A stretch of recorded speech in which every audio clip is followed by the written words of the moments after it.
Tyhle stromy jsem objevil víceméně náhodou a hodně moc by mě zajímalo, co tím autor zamýšlel.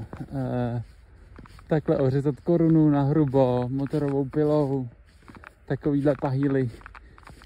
Jediný, kde by mi to dávalo smysl, tak to by byla situace, že tyhle stromy půjdou úplně dopryč. Že to je jenom prostě nějaké očesání těch větví najemno a pak se pokácejí kmeny. Pak bych tomu rozuměl, jinak tomu nerozumím vůbec.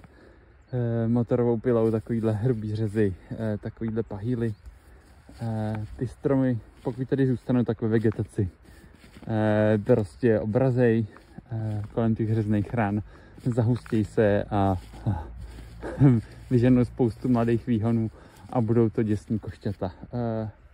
Nerozumím, nechápu, doufám, že najdu autora a zjistím, co je tam za ten záměr. Fakt mě to zajímá, netvrdím, že to musí být nezbytně špatně, ale je to zvláštní.